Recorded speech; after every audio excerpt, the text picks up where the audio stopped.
하십시다. 품이 거칠 수 있게 삽시다. 한 번 더 물어보세요. 정말 그렇게 살고 있냐고 물어봤으면 좋겠어요. 믿음의 사람들이 그리스도인답게 살았으면 좋겠어요. 어제 저녁에 저희 시온이 손주가 와서 밥을 먹고서는 어제따라 나보러 놀자는 거예요. 딴 때는 아주 오면서 인사도 안 하는 놈이 어제는 밥을 먹고 할아버지 놀이하재요. 그래서 나를 끌고 방으로 들어가더라고요. 갔더니 조그만 자동차, 큰 자동차 다 침대에 올려놓고 책을 갖다 이렇게 해놓고서는 나보러 올라오래요. 그래서 침대에 올라가서 앉았더니 할아버지 왜? 이거 좀 돌리래요. 뭐? 그랬더니 조그만 장난감 우산 같은 게 있는데 그걸 돌리라는 거예요. 어떻게 돌리는지 그냥 돌렸더니 한참 뭐 혼자서 뭐 그냥 이 동작 저 동작 한참 혼자 땀 흘리도록 하더니 내가 자기가 보기에 내가 답답했는지 할아버지 왜 이해를 못 하시냐. 야, 나는 내가 한다고 뭘 그러니까 내가 생각한 걸 내가 하고 있는데 이놈이 자기 마음에 안 맞는다고 안 된다고 왜 이해를 하지 못하는 거예요. 하냐고 그러면서 뭐 그 마치 제가 들고 있는 게 우산처럼 생겼어요. 그랬더니 또 어디서 배웠는지 엄브렐러를 돌리라는 거예요. 이게 우산이잖아요. 그게 어떻게 했더니 막 돌리라는 거예요. 그랬더니 또 한참 지가 혼자 동작을 하더니 나중에 할아버지 사랑해 그리고 나를 꽉 쥐었더라고요. 그 말이 뭐예요? 지 마음이 이제 맞았다 이 말이에요.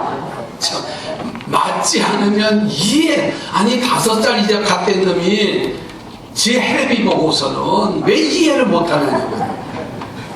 제가 그런 생각을 얘들이 지금 뭘 하고 있는 건가 요 나이 때는. 그래서 유튜브를 보면서 뭘 좋아하나 그걸 보면서 같이 이제는 다음에 오면 이제 이해를 하고 놀아줘야 우리 할아버지가 최고 그렇게 나올 것 같아요. 만약에 이해를 또 못하면 놀다가 말고 또 왜 이해를 못하냐 이 말이야. 그래야 될 것 같아요.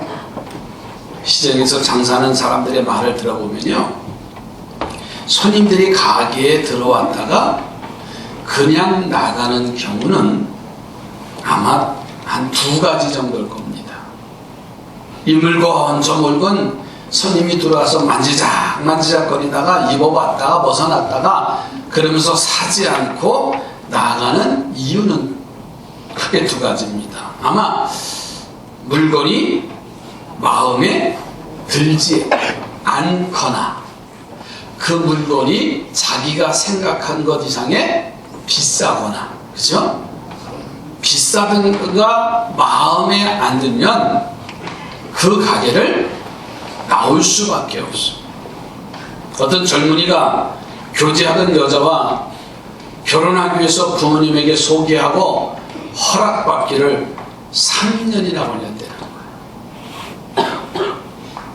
3년 동안 결혼을 못하다가 3년 후에 부모님의 결혼 허락이 떨어져서 결혼을 하게 됩니다.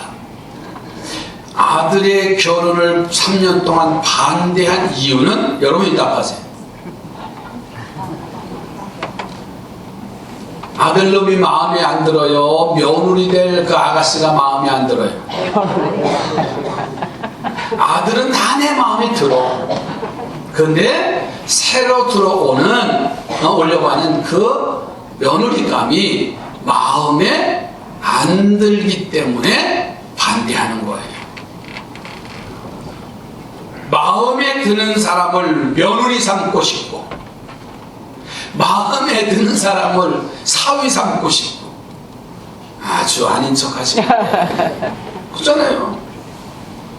마음에 드는 사람을 남편 삼고 싶고 아내 삼고 싶고 친구 삼고 싶고 이게 모든 사람의 공통점일 겁니다. 그리고 물건의 경우도 마찬가지잖아요. 같은 값이라면 마음에 드는 물건을 사고 싶은 것이 사람마다의 욕구입니다.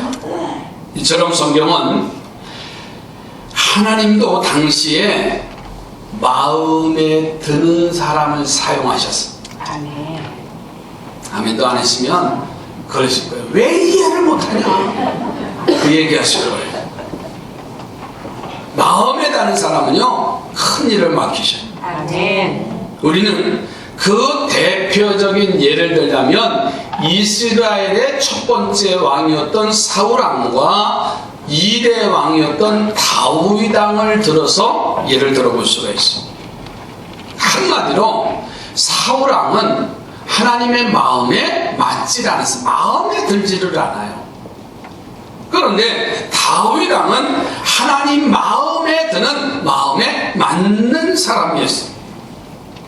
저는 그래서 이 아침에 사울과 다윗의 경우에 어떤 점들이 마음에 들었고 마음에 들지 않았는가, 이 점을 함께 나누면서 은혜를 나누고자 합니다. 그래서 말씀의 제목을 마음에 드는 사람, 따라합시다. 마음에 드는 사람. 마음에 드는 사람. 마음에 안 들면, 마음에 맞지 않으면 왜 이해를 못 하시는 거냐고 5살짜리가 지 해리한테 그랬잖아요. 마음에 안 드는 사람이 어떤 사람일까? 예? 첫째는 사람이 선택한 사람이에요. 모세 시대에서부터 사무엘 선지자의 시대를 신정치 시대라, 이렇게 말해요. 이 말은 뭐냐면 하나님께서 절대 주권을 가지고서 이스라엘을 다스리는 겁니다. 그리고 모세나 여호수아나 사무엘과 같은 지도자들은 하나님께서 일방적으로 선택해서 그 지도권을 이 선택한 사람들에게 위임을 해주는 거예요. 그러니까 그들은 하나님이 세우신 하나님의 심부름꾼들입니다. 자, 그런데 거기에 불만을 돋고 있던 이스라엘 백성들이 우리에게도 하나님 말고 우리를 통치할 왕이 필요하다고 우리의 손으로 뽑은 우리의 왕을 세우자라고 하면서 자기들이 추대하고 자기들이 옹립해서 세운 왕이 바로 이스라엘의 첫 번째 왕이었던 사울왕이에요. 자, 그러니까 사울왕을 보면요, 사람들이 세운 왕이지 하나님이 세운 왕은 아니라는 사실입니다. 하나님 마음에 없는 사람이 사람들의 손에 의해서 뽑혔다는 말이에요. 자, 그렇게 해서 된 사울이 하나님 마음에 들 리가 없습니다. 또 한 가지는 사울왕을 보니까는 교만했어요. 왕이 되니까는요, 얼마나 교만한지. 함께 지내던 동료들이요, 허리를 굽혀서 인사하잖아요. 모든 백성들이 떠나 풀어줘요. 어제까지는 평민이었던 사람이 이스라엘 백성들의 추대를 받아서 왕이 되니까는요, 그 자리가 달라요.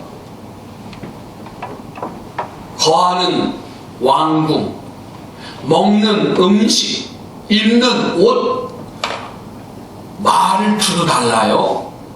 어제까지는 가볍게 얘기하더니 여봐라 하면서 와, 그러면 신하들이 예 하고서는 다 급신하는 거예요. 어제까지는 친구였던 사람이 친구로 만날 수도 없는 그런 겁니다. 어느 날 갑자기 높은 자리에 올라앉고 보니 평소와는 다르다는 사실이에요. 머리에는 면류관이 쓰여졌잖아요. 잠자리나 집이 바뀌었잖아요. 먹는 음식이 달라졌잖아요. 그것들이 바로 교만의 이유가 시작이 된 거예요. 따라합시다. 하나님은 교만한 사람을 싫어하신다. 교만한 사람을 싫어하신다. 주님의 마음은 겸손하고 온유한 마음이에요. 그러나 사단의 마음은 교만한 마음이기 때문에 하나님은 사단의 마음을 좋아하시지 않아요.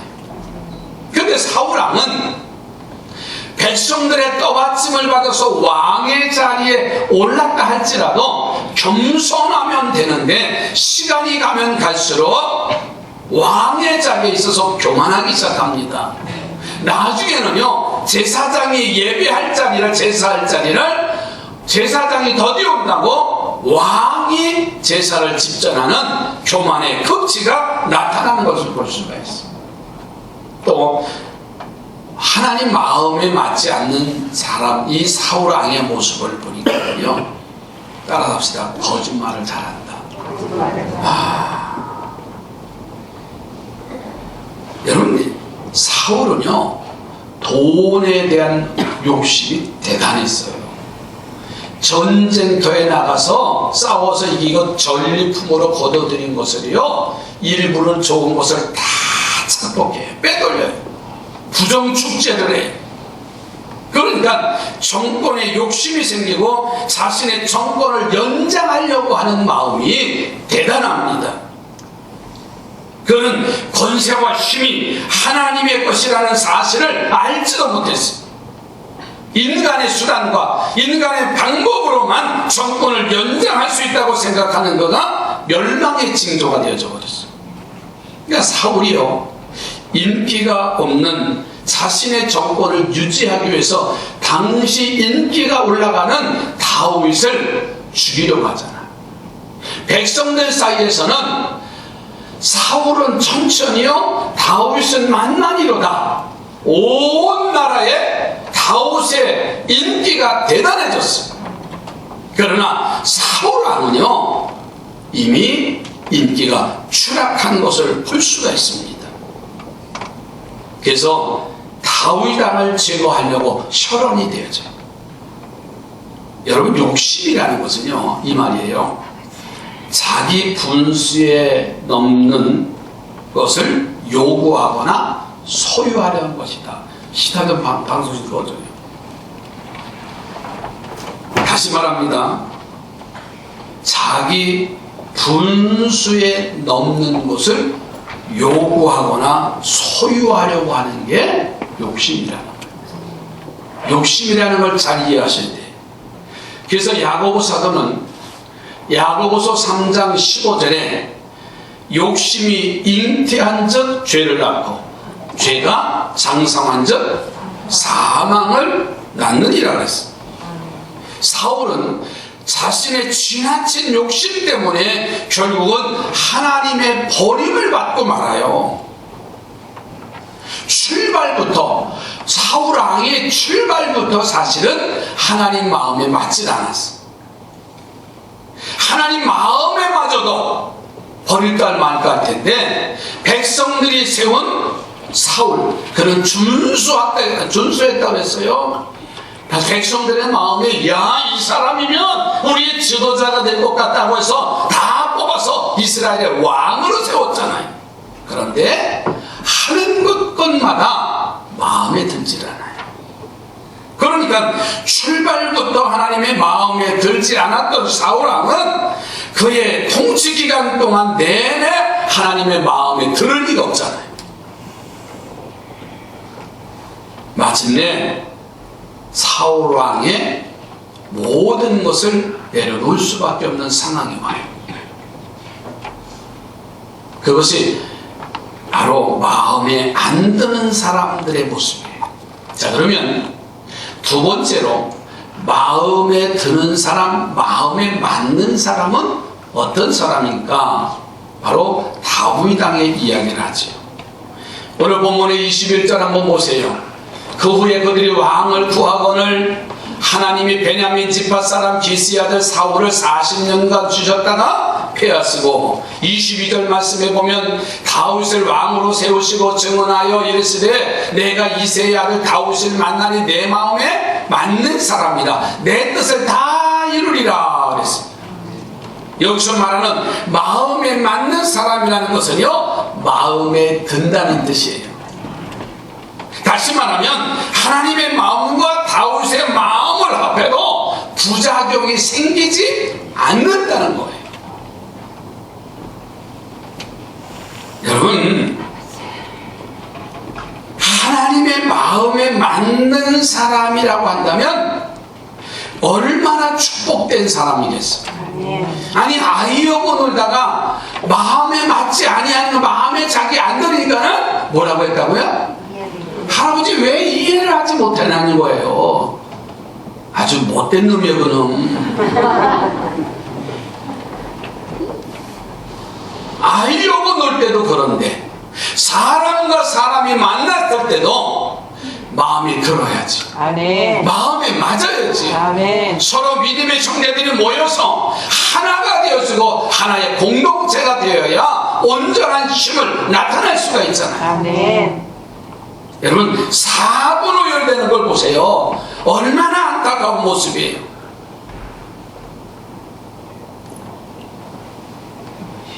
도대체 다윗은 어떤 사람이었기에 하나님의 마음에 그토록 맞은 사람이 됐을까? 저는 본래 그 베들레헴 시골 동네에서 양을 치던 이새의 아들 8번째 중 막내로 태어난 사람이 다윗이에요. 근데 베들레헴에서 유목민에 불과한, 목동에 불과한 사람은 서민이에요. 그런데 그가 하나님의 마음에 맞게 된 데는 그럴 만한 이유가 있었어요. 저는 이 말씀을 통해서 하나님의 마음에 맞는 우리 삼산의 성도들이 되기를 주의 이름으로 축복합니다. 아멘. 옆에 보고 하나님 마음에 드시기 바랍니다.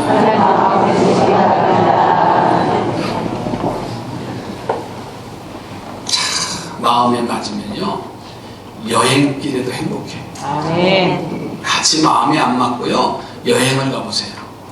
헤어지고 오네, 싸우고 오네. 부부도 마찬가지고 가족도 마찬가지고 이 사회도 마찬가지예요. 서로가 마음을 맞춰가야 돼요. 아멘. 그러기 위해서는 첫째는 꾸밈이 없어요. 아멘. 여러분들이 잘 아다시피 하나님이 사무엘 선지자에게 하신 말씀이 있어요. 사울왕이 변화될 걸 기대하고 기다리다 보니까는 사울왕이 교만의 극치가 되어지고 사울왕을 버리기로 마음에 결심을 하셔요. 그리고서는 사무엘 선지자에게 찾아와서 저 베들레헴 이새의 집에 가서 사람 하나를 택하라고 하는 명령을 해요. 사울이 정권을 잡고 천하를 호령하고 있던 그 상황 속에서요 사울 대신에 왕을 세워 사람을 찾아서 왕을 세운다는 것은요 쿠데타를 일으키는 것과 같아요. 사울왕이 그것을 알면 그냥 놔두겠어요? 지금 인기 있는 다윗을 제거하려고 혈안이 되어져 있는 그런 상황 속에서요 하나님의 음성을 들은 사무엘 선지자는 조용히 베들레헴으로 갑니다. 그리고 이새의 집에 가서 문을 두드립니다. 선지자가 왔으니 이새는 얼마나 기뻤겠어요. 함께 차를 나누며 음식을 나누며 이런 대화를 했을 겁니다. 하나님이 내게 이 집을 보내주셨는데 여러분 당신의 아들들 가운데 왕으로 세울 자를 택하라고 오셨으니 그 아들들을 좀 소개해 주게나. 그래서 일곱 아들들을 준비시켜서 사무엘 선지자에게 보여줍니다. 그랬더니 사무엘 선지자가 처음에는요 감탄을 했습니다. 7 아들들까지 하나하나 이렇게 면접을 하는데 선을 보는데 너무 놀란 거예요. 따라합시다. 이렇게 잘생겼네. 너무 잘생긴 거예요 당시에요. 야, 이 사람을 왕으로 세우면 되겠구나 라고 사무엘 선지자가 마음을 먹었는데 하나님의 신이 감동이 되지 않았다는 거예요. 아니다 아무런 대답이 없는 거예요. 아니 내가 인간이 보기에는 이 아들도 첫째도 둘째도 셋째도 7째도 괜찮은데 왜 감탄이 됐는데 감동이 되질 않았습니다. 그 아버지 이새에게 말합니다. 또 다른 아들은 없습니까? 그랬더니 예, 막내 아들 하나가 있는데 저 들판에서 지금 양을 지키고 있습니다. 그래요? 한번 얼굴 좀 한번 봤으면 좋겠습니다. 그래서 그냥 흙먼지가 되고 준비도 안 한 그 아들이, 막내 아들이 뛰어 들어옵니다. 그랬더니 사무엘 선지자에게 마음에 감동이 돼요. 아멘. 여러분, 사람의 생각은 감탄이 될는지 모르지만 하나님의 마음에는 감동이 되지 않아서 7 아들들은 지나가 버렸어. 그러나 아무런 꾸밈이 없이 그냥 순진한 거짓이 없는 그 다윗을 보고서는 마음이 감동이 돼서 보는 순간 내 마음에 들었다. 아멘. 하나님은 자신을 꾸미는 사람과 의로운 척하는 사람을 기뻐하시질 않아요. 요즘 보면 어느 날 갑자기 모두가 다 애국자가 됩니다. 민족을 가장 사랑하라고 기염을 토하는 사람도 있습니다. 과거를 땅속에 묻어버린 채 자기가 가장 위대한 지도자인 양 착각하는 사람이 얼마나 많은지 몰라요. 그러나 그런 류의 사람은 하나님의 마음에 들질 않아요. 다윗이 왕이 되어져서 나라를 다스리고 있을 때 보세요. 우리아라고 하는 장군의 아내를 범한 사건이 나옵니다. 최전방 경비를 나가 있는 우리아의 아내를 범한 후에 그 후환이 두려워서 우리아를 교묘한 방법으로 전쟁터에 나가서 전사하게 합니다. 여러분, 그 사건을 통해서 밧세바를 왕궁의 후궁으로 끌어들여서 왕비를 삼는 사건이에요.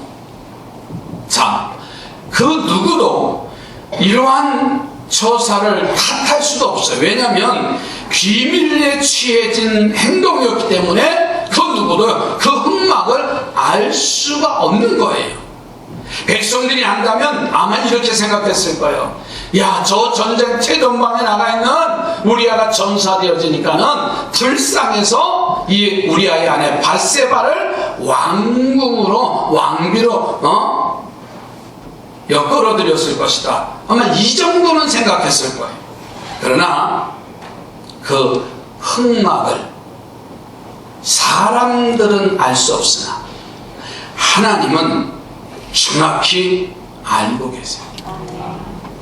그래서 하나님은 나단 선지자를 다윗에게로 보냅니다. 우리는 여기서 확인할 것이 있습니다. 그것은 제 아무리 완벽한 범죄일지라도, 그리고 아무리 숨겨진 비밀이라고 할지라도 언젠가는 역사 앞에 낱낱이 드러난다는 사실입니다. 아멘. 현실에는 어두워질지 모르지만 한 세대, 두 세대, 세 세대가 지나고 역사가 나중에는 어떠한 사건이든지 그대로 말해줄 겁니다. 아멘. 우리는 너나 다툴 필요 없어요. 한 세대, 두 세대 지나보면요, 역사의 증인들이 어떠한 사건이고 어떠한 일인지 진실은 말하게 될 겁니다. 아멘. 여러분 보세요. 하나님이 역사의 주인이고 증인이신데 어느 날 나단 선지자가 다윗 왕을 찾아와서 한 말이 뭐예요? 이런 이야기, 이제 비유를 듭니다. 어느 부잣집에 손님이 왔는데 그 부자는 손님을 대접하기 위해서 자기 집에 있는 수많은 양들을 이제 잡아서 대접하지 아니하고 가난한 집에서 양 한 마리를 강제로 빼앗아다가 잡아서 손님을 대접했다는 이야기예요. 이런 사람을 왕이여 어떻게 했으면 좋겠습니까? 라고 했더니 다윗 왕은 앞뒤 생각도 안 하고 과감하게 그를 내치라고, 처단하라고, 처형을 하라고 의견을 내렸습니다. 여러분, 이 대답을 들은 나단 선지자가 지체 없이 다윗 왕 앞에 이렇게 말합니다. 당신이 바로 그 사람이에요. 그러면서 그래서 다윗의 그 죄악을 열거하기 시작해요. 당신은 한나라의 최고 통치자로서 왕비와 후궁들과 궁녀들을 수없이 전후다외 거느리고 있으면서 무엇이 부족해서 충성된 신하 우리아를 죽이고 그의 아내를 빼앗았단 말이요. 그리고도 복을 받으리라고 생각하겠습니까? 그 이유가 중요해요. 두 가지 상황이 설정이 됩니다. 아니, 정권을 가진 다윗 왕 앞에 선지자 나단 선지자가 그렇게 왕의 죄를 지적할 때 두 가지 중에 하나예요. 감히 어디서 왕 앞에서 그런 입을 벌릴 수 있느냐. 신하들을 통해서 나단 선지자를 제거할 수가 있었을 거예요. 그러나 다윗 왕은 나단 선지자의 지적을 그대로 받아들여요. 그리고 회개합니다. 바로 그가 나라고 하면서 밤을 새워가면서 그 침대의 이불이 다 젖을 정도로 하나님 앞에 통해 작업하는 그 모습을 한번 생각해 보세요. 다윗 왕은 솔직한 사람이었습니다. 자신의 죄를 교묘하게 은폐하는 사람도 아니었습니다. 하나님은 어떤 사람을 쓰느냐? 꾸밈이 없는 사람, 아멘. 솔직한 사람을 들어 쓰시는 거예요. 아멘. 두 번째로 하나님은 어떤 사람을 쓰시냐면 하나님 중심의 사람을 들어서 쓰세요. 아멘. 정치도 하나님 마음에 들게 하려고 힘을 썼잖아요. 사는 것도요, 하나님의 뜻을 따라 살려고 노력을 했습니다. 백성을 사랑하고 나라도 사랑했지만 그는 먼저 하나님을 두려워하고 하나님을 사랑한 사람이 다윗이에요. 실수가 있습니다. 흠이 있습니다. 문제가 있었잖아요. 그래도 자신을 솔직하게 하나님 앞에 고백하고 하나님 중심의 삶을 사는 것을 볼 수가 있습니다. 마태복음 6장 13절에 이런 말씀을 해요. 우리를 시험에 들게 하지 마옵시고 다만 악에서 구하시옵소서. 아멘. 나라와 권세와 영광의 아버지께 영원히 있나이다. 아멘. 바로 이것이 우리 믿음의 사람들의 삶의 모습이 되어야 됩니다. 아멘. 우리를 시험에 들게 하지 마옵시고 아멘. 악에서 구하여 주시옵소서. 아멘. 시험에 들지 않게 하시고 아멘. 나라도 권세도 영광도 하나님이 주인이시라고 하는 기독교의 입장의 신앙인이 되시기 바랍니다. 아멘. 성경학자 베이컨은 이런 말을 합니다. 어떤 형태의 정부도 영원할 수 없다. 한 시대에 적합했던 정치 형태가 다른 시대에는 적합하지 않을 수도 있다. 하나님은 어떤 정부나 정치 권력보다 뛰어났으며 그것들을 마음대로 세우시고 폐하실 수 있다. 하나님의 뜻을 준행하는 정부는 오래 존속할 것이고 거부하는 정부나 백성은 망할 것이라 했습니다. 나라나 가정이나 사회나 마찬가지. 하나님을 사랑하시기 바랍니다. 아멘. 하나님 중심의 삶을 누리시기 바랍니다. 아멘. 내 마음에 맞는 사람. 여러분, 마음에 맞는 사람을 쓰시잖아요. 마음에 드는 사람을 세워놓잖아요. 아멘. 하나님이 우리를 어떻게 들어 쓰시겠어요? 마음에 맞아야 들어 쓰시잖아요. 아멘. 마음에 맞지도 아니하며 주일 성수하지도 못하고 하나님 앞에 온전하게 헌신하지도 못하면서 하나님 이렇게 해주세요? 어불성설 아니에요? 나는 엉망으로 살면서 죄를 지적하면 그 죄를 회개하고 아멘. 우리에게 주신 사명이 있으면 그 사명을 붙잡고 힘들고 어렵고 십자가의 길이라 할지라도 묵묵히 변함없이 나가는 거예요. 아멘. 옆에 분하고 축복하십시다. 멋지게 삽시다. 멋지게 삽시다. 멋지게 사는 게 멋지게 뭘까요? 삽시다. 그리스도 안에 사는 아멘. 사람은 멋진 거예요. 아멘. 그리스도를 떠나서 사는 사람은요, 처음에 사울왕과 같이 잘 되어져 간다 할지라도 끝이 불행한 거예요. 나는 우리 삼산의 성도들이요, 훗날 우리의 모습이 멋있었으면 좋겠어요. 아멘. 끝이 좋은, 아멘. 정말 행복한 믿음의 성도들로 세워져 가시기를 주의 이름으로 축복합니다. 아멘. 하나님 마음에 맺는 사람.